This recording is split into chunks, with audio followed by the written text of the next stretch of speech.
जो फैसला आया था उस समय आपसे टिप्पणी करना लेना चाहता था, नहीं ले पाया था, हालांकि आपने पब्लिकली अपनी बात रखी थी। और वो फैसला था उमर खालिद और शर्जिल इमाम को लेकर। और यहीं से चूंकि उस केस में आपकी जीत हुई है एक मसले पे, क्योंकि आपने गुलफिशा फातिमा का केस लड़ा था और गुलफिशा फातिमा को वहां जमानत मिल गई है, लेकिन बाकियों को जमानत ना मिलना, ना देना, और एक इतनी बड़ी उसमें यह कि 1 साल तक वो जमानत याचिका को दायर नहीं कर सकते, और उसमें अगर गवाहों की बातचीत, गवाहों के जो पूरे साक्ष्य जो हैं वो उनके बयान दर्ज हो जाते हैं, पूरी ये तहकीकात हो जाती है, तब वो कर सकते हैं। क्या कुछ है, थोड़ा सा ये समझाइए। शुरुआत यहीं से करते हैं, फिर पॉलिटिकल साइड भी चलेंगे और बहुत सारी बातें आपसे करनी है। सिंघवी साहब। नमस्कार राजीव जी, धन्यवाद। मैं इस लोकेशन और वेशभूषा के लिए आपको सिर्फ इतना कहना चाहता हूं कि बीच में कुछ दिन निकल गए जब मैं बाहर था दिल्ली से। अभी भी जो लंबा अवकाश का समय है उसमें मैं कंक्रीट जंगल छोड़ के असली जंगल में हूं, इसलिए ऐसी वेशभूषा देख रहे हैं आप। थोड़ी कनेक्टिविटी की भी मुद्दा रहेगा, लेकिन फिर भी जहां तक आपका पहला प्रश्न है, मुझे इस बात का हर्ष है कि मैं सफल रहा गुलफिशा वाले केस के लिए। मैंने कभी न उनसे मिला, न कभी उनको देखा, लेकिन केस जीतने के बाद वो घर आई।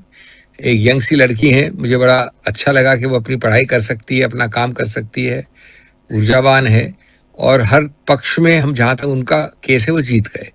साथ साथ दुख इसलिए हुआ कि जो बाकी कुछ केसेस थे, और मुख्य रूप से शर्जिल इमाम और खालिद वाला, उसमें मेरी ये टिप्पणी है, और मैं सकारात्मक उस क्रिटिसिज्म या निंदा की बात करता हूं, मैं ऐसे सिर्फ उसको खंडन करने के लिए नहीं कह रहा हूं जी।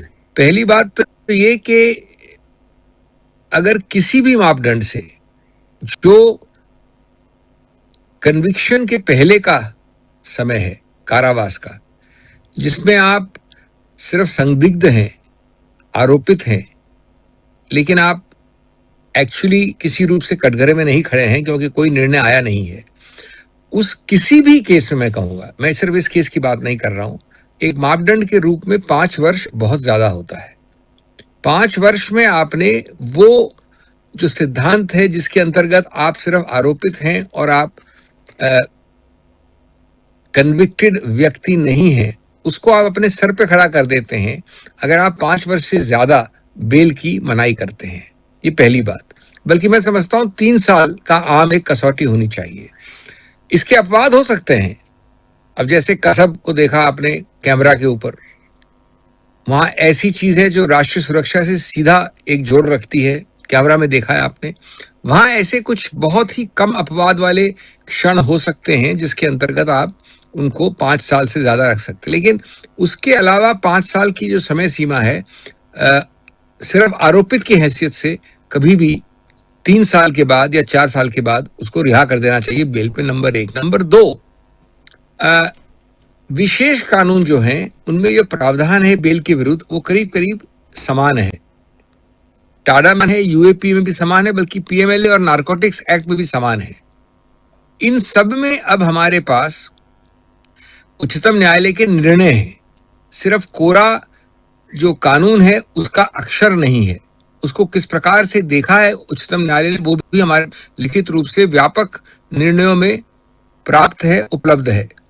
उन सब ने ये कहा है, नजीब का कारण दे रहा हूं, यूएपी का केस है, पीएमएलए के जितने भी अरविंद मनीष सिसोदिया के निर्णय हैं, और भी जो भी निर्णय हैं, टाडा की भी, उनमें यह कहा गया है कि यद्यपि ये विशेष कानून है, बेल के विरुद्ध है, लेकिन जहां ज्यादा विचित्र, विशेष, अतिशयोक्ति वाली विलंब है, वहां पर यह मामला सीधा अनुच्छेद 21 से संबंध रखता है संविधान के, और अनुच्छेद 21 संविधान का इन विशेष कानूनों के ऊपर होता है।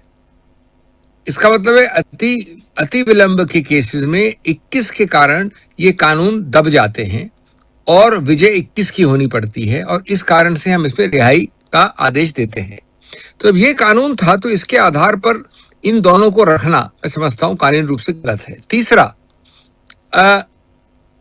इनमें से एक की विचित्रता ये थी कि वो पूरे इस वारदात में, पूरे समय सीमा में, यानी 2-3 महीने की जो हुई ये वारदात, उस वक्त पूरे समय वो जेल में था। तो जेल में रहकर अगर आप गिरोह या कॉन्स्पिरेसी की भी बात करते, तो वो कॉन्स्पिरेसी ऐसी नहीं हो सकती जिसमें आपने कुछ किया, या कोई आपने बम छोड़ा, या आप जाके प्रदर्शन में खड़े हो गए, या आपने किसी को चमाटा मारा, या किसी को गोली मारी। जेल की सुराखों के पीछे से आप कितनी प्लानिंग कर सकते हैं? जी। तो ये माना बात है कि भाई आप जेल के पीछे से फिर भी 5 साल बाद आप नहीं छोड़ रहे हो। और आखिरी बिंदु इसमें कि मुझे दुख इसका है कि उच्चतम न्यायालय के जो विभिन्न निर्णय हैं उनमें एक कंसिस्टेंसी का अभाव है, जिसका मैं विरोध करता हूं।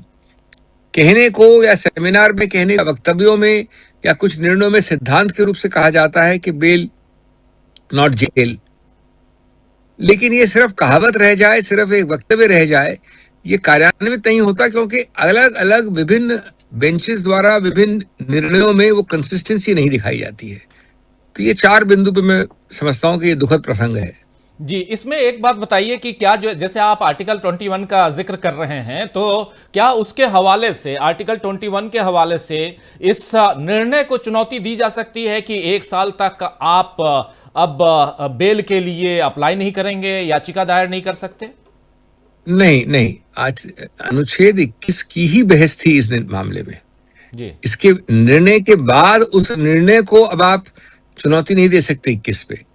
21 का जो याचिका थी वो ये थी कि इसमें विशेष रूप का एंटी बेल प्रावधान जो है वो 21 से नीचे दब जाता है। 21 सर्वोपरि है, वो नीचे है। और 21 के अंतर्गत अगर 5 वर्ष का विलंब है सिर्फ एक ट्रायल शुरू होने में, अभी तो शुरू हुई नहीं, अभी तो चार्जेस चल रहे हैं, अभी तो बहुत चलेगा। और जी। तो कितना भी कोई हो, ये जो विशेष कानून है इसको लागू करने का तरीका ये होगा कि आप विलंब के आधार पर उनको छोड़ देंगे। अब ये निर्णय आने के बाद इसकी कोई अपील नहीं होती 21 के ऊपर। इसके बाद तो अब रिव्यू हो सकता है या क्यूरेटिव हो सकता है, और जैसे जैसे आप रिव्यू में जाते हैं, क्यूरेटिव में जाते हैं, तो आपकी सफलता का जो प्रोबेबिलिटी है, क्षमता है, वो बहुत कम हो जाती है, कम होती जाती तो मुझे लगता है कि एक वर्ष से इनको और न्यूनतम बिताना पड़ेगा। बस 1 वर्ष के बाद क्या होता है वो अलग कहानी है, लेकिन 1 वर्ष बहुत लंबा समय होता है जिस व्यक्ति ने 5 वर्ष कारावास में बिता चुका है ऑलरेडी। जी। जी। और लेकिन जिस केस में इन लोगों को जेल में रखा गया है, गिरफ्तार किया गया है, उस केस की मैक्सिमम सजा कितनी है सिंघवी साहब? देखिए, अमूमन कई विशेष कानूनों में ये 7 वर्ष होती है, लेकिन इसमें थ्योरेटिकल रूप से आजीवन कारावास हो सकता है। थ्योरेटिकल, लेकिन थ्योरेटिकल मतलब है कि आप कन्विक्ट होंगे और उसमें आपको मैक्सिमम सेंटेंस दिया जाएगा। ये मापदंड नहीं होता है बेल देने के लिए। बेल में देखा जाता है कि आज आप जब 5 वर्ष बिता चुके हैं, आरोपित की हैसियत है, कन्विक्ट नहीं हुए हैं, जी। और जो 3 कसौटियां होती हैं, आप भगोड़े हो, निश्चित रूप से नहीं हो सकते, आप निकलेंगे बाहर तो भाग का सकते हैं आप। नंबर 2, आप सहयोग के लिए हर हफ्ते 2 बार बुलाए जा सकते हैं। अगर इतना ही डर है तो आप हर दिन बुलाए जा सकते हैं। जी। नंबर 3, पासपोर्ट का सवाल नहीं उठता जाने का कहीं। तो इन कसौटियों पे वो जो मैक्सिमम सेंटेंस आजीवन कारावास का हो सकता है यूएपीए में, वो बात सही नहीं होगी लागू करना। हाँ, नहीं, इसलिए क्योंकि अगर 5 साल, ऑलरेडी 5 साल से ज्यादा का वक्त गुजर चुका है, जेल में है, इसलिए मैं जानना चाह रहा था कि 7 साल की सजा है अमूमन, और 7 साल में से, जबकि इस फैसले में यह भी लिखा गया है कि अभी तक जितने दिन ये हैं उसको शायद सजा में नहीं माना जाएगा, ये भी है ना, ऐसा लिखा गया है शायद, जहां तक मुझे जानना। नहीं, अगर उनको जो भी मिलता है, अभी तो देखिए ट्रायल में बहुत दूर, ट्रायल में 3 साल तक खत्म नहीं होगी, लेकिन जब वो होती है, ये इफ, उसके बाद होने के बाद आप कन्विक्ट होते हैं, ये दूसरा इफ है। उसके बाद आपको सेंटेंस होता है, हम जानते नहीं है। निश्चित रूप से अगर 14 साल होता है, 10 साल होता है, 12 साल होता है, तो जो 5 साल घटाए जाएंगे वो मुद्दा नहीं है। हाँ, घटाए जाएंगे, वो तो करना ही पड़ेगा, लेकिन मुद्दा ये है कि 5 साल में पर्याप्त है अगर आप ये सुनिश्चित कर सकते हैं कि राजीव रंजन किसी रूप से न भगोड़े बन सकते हैं, न विदेश से ट्रैवल कर सकते हैं, न वो ये कह सकते हैं कि जब मुझे बुलाया जाएगा तो मैं सहयोग के लिए आऊंगा नहीं। जी। तो मतलब कि आपको बैलेंस, इसमें एक संतुलन का खेल होता है। जी ये मैं मान रहा हूं अभी कि आप आरोपित हो, राष्ट्रीय सुरक्षा को आपको संतुलित करना होगा, उसकी पर्सनल जो निजी एक स्वायत्ता है और स्वतंत्रता है उससे। तो राष्ट्रीय सुरक्षा और निजी स्वायत्ता और स्वतंत्रता को एक पर्याय में रखने से यही हो सकता है कि आप उनको कंट्रोल कंडीशन में रिहा करिए। जी जी सिंघवी साहब, इसी से रिलेटेड है एक सवाल कि अभी पिछले दिनों एक इंटरव्यू में पूर्व सीजेआई डीवाई चंद्रचूड़ साहब ने से पूछा गया था इसी मसले को, तो उन्होंने कहा कि बेल इज रूल और जेल इज एक्सेप्शन, इस बात को, और उन्होंने जी और इसी बात मैंने कहा ना आपको। जी जी जी प्लीज अपनी अभी बात आगे बढ़ाइए। 2 मिनट पहले मैंने अभी 2 मिनट पहले यही कहा कि मेरे को दुखद ये प्रसंग लगता है कि ये एक बड़ा इनकंसिस्टेंसी है वक्तव्यों में। जयपुर लिटरेरी फेस्टिवल में जहां का ये वक्तव्य आप कोट कर रहे हैं, जी जी, या और भाषणों में या कई निर्णयों में, सिद्धांत तो आपने कह दिया जो आपने भी सही कहा, उसको कार्यान्वित करने में अलग अलग बेंचेस, अलग अलग निर्णय, अलग अलग केसेस में बहुत ज्यादा इनकंसिस्टेंसी है। ये न उच्चतम न्यायालय के लिए अच्छा है, न ये सिद्धांत के लिए अच्छा है, और न ये एक जो निजी स्वतंत्रता होती है, पर्सनल लिबर्टी, उसके लिए अच्छा है। जी।